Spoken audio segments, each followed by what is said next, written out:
Bien, hemos hablado de riesgo, hemos hablado de daños y en este tema vamos a hablar de daños. Es decir, ya no hay una posibilidad, sino que esto ya es una realidad. Se ha materializado, el trabajador ya ha sufrido un daño, ya no hay la posibilidad de que nos toque la lotería, nos ha tocado la lotería, ya no hay la posibilidad de ligar, hemos ligado, aquello de que había una posibilidad se ha hecho realidad, en este caso evidentemente en algo muy negativo. Y los daños en el trabajo se pueden manifestar de tres maneras. La primera es en forma de accidente de trabajo, la segunda es en forma de enfermedad profesional y la tercera son otras patologías derivadas del trabajo. ¿Qué entendemos por accidentes de trabajo? Pues son toda lesión corporal que el trabajador sufra por la ejecución del trabajo por cuenta ajena. Siempre se repite el tema de la cuenta ajena. Cuenta ajena es trabajar para otro. El dueño de la empresa es otra persona.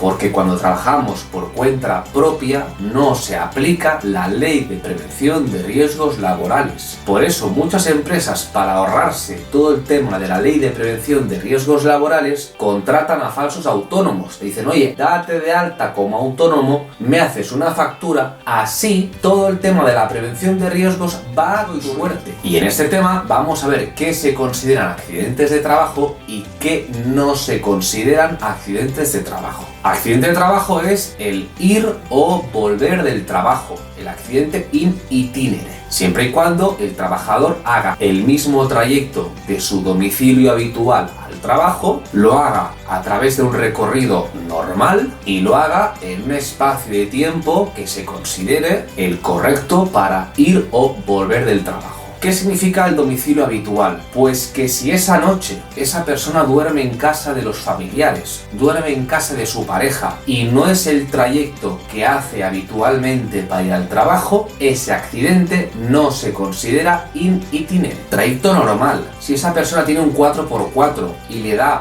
por ir al trabajo por un camino de montaña donde hay baches, piedras, barrancos y tiene un accidente porque se ha comido un árbol, ese accidente no es accidente de trabajo, pudiendo haber cogido la autovía que tenía al lado y después en un periodo de tiempo normal de ir o volver al trabajo. Si antes de ir al trabajo esa persona para en el súper y se va a comprar unos muebles y sufre un accidente, pues primero que se ha salido del trayecto habitual y segundo que esa parada, ese entretenimiento ya no es el de ir exclusivamente al trabajo.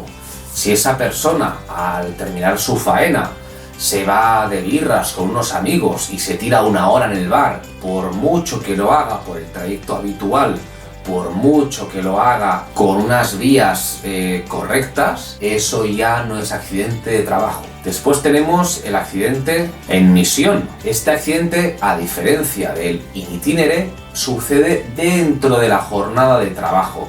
Es cuando el jefe te dice, oye, cógete la furgoneta y vete a buscar material no sé dónde, o vete a visitar no sé qué empresa. Eso forma parte de nuestra jornada laboral y ese accidente sería en misión. Mientras ese delegado de personal o ese miembro del comité de empresa o ese miembro de la sección sindical está en la empresa haciendo sus tareas sindicales o se ha ido al sindicato a por unos asuntos y está dentro de su crédito horario y sufre un accidente, pues eso se considera accidente de trabajo. En el tema de la movilidad funcional vimos que la empresa me puede cambiar de funciones respecto por las que fui contratado de mayor o menor nivel. Por ese cambio de funciones, si yo sufro un accidente, eso se considera accidente de trabajo. Cuando vayamos al tema de las enfermedades profesionales, se consideran todas aquellas que están recogidas en un Real Decreto, el 1299/2006. Todo lo que esté fuera de ese Real Decreto se considera accidente de trabajo. Por mucho que la forma con la que ese trabajador ha contraído ese daño se parezca más al de una enfermedad que al de un accidente, porque accidente es toda lesión corporal y tiene que suceder de una forma súbita, de una forma repentina. Todo lo que se ha ido incubando a lo largo del tiempo en el cuerpo del trabajador y luego se manifiesta en daño, eso ya ya entra en el terreno de la enfermedad profesional. Si el trabajador tiene un accidente, pero ya venía teniendo una enfermedad con anterioridad al trabajo que desempeñaba, esa enfermedad no será enfermedad profesional, sino que se considera accidente laboral simplemente la parte que le pertoca el accidente. Lo mismo pasa con las enfermedades que ha contraído a través del accidente de trabajo. Será accidente de trabajo simplemente aquella lesión corporal que se produjo de forma repentina, de forma súbita.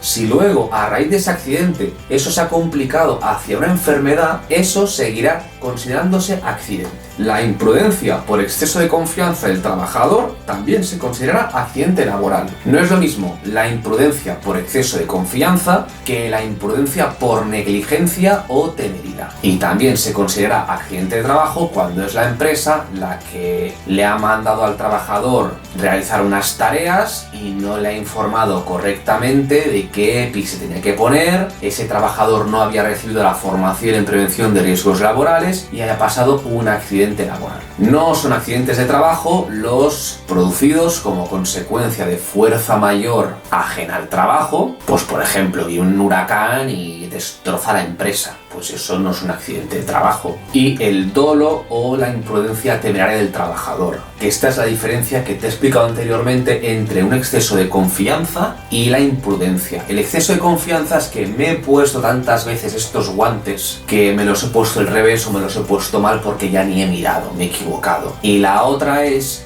voy a cortar la radial sin gafas y sin guantes porque estoy haciendo una bromita con mis amigos o lo que sea. Entonces eso no es accidente de trabajo. Por otro lado, las enfermedades profesionales ya no suceden de forma irrepentina, ya no suceden de forma súbita, se han ido gestando a lo largo de un determinado periodo dentro del cuerpo del trabajador. Normalmente son invisibles. Esos productos cancerígenos, esos productos químicos, esas bacterias, esos virus han entrado dentro del organismo del trabajador. Esos ruidos, esas vibraciones, esas radiaciones, pues lo mismo, son las contraídas por la ejecución del trabajo por cuenta ajena, siempre es lo mismo, trabajo por cuenta ajena, y se consideran enfermedades las que están recogidas en las actividades de la Ley General de Seguridad Social. Y tenemos de enfermedades las causadas por los agentes físicos, por ruido, vibraciones, radiaciones, iluminación, temperatura, causadas por agentes químicos, amianto, plomo, etc., agentes biológicos, hongos, parásitos, bacterias, virus, causadas por la inhalación de otros agentes,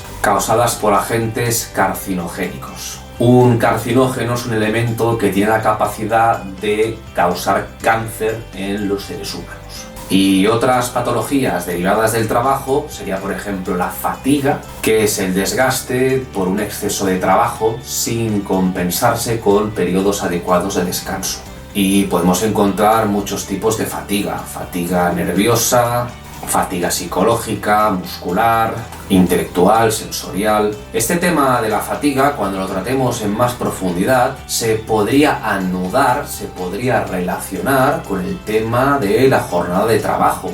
En el tema de la jornada de trabajo se trabaja en el tema de los descansos, el descanso diario, el descanso intrajornada, el descanso semanal y las vacaciones, el límite de las horas extra, cómo se calcula una jornada diaria según lo que marque el convenio colectivo y los días que piensa abrir la empresa con la planificación del calendario anual. Y se podría decir que si la empresa cumple correctamente con la jornada diaria de trabajo, con los descansos, con las horas extra, con la jornada irregular si la aplica, y después los temas que vienen a continuación como el trabajo a turnos, la nocturnidad, etc., se podría decir que ahí está la llave de parte de la prevención de riesgos contra la fatiga. Por tanto, no sería descabellado anudar el tema de la jornada de trabajo con los riesgos psicosociales producidos por la organización del trabajo,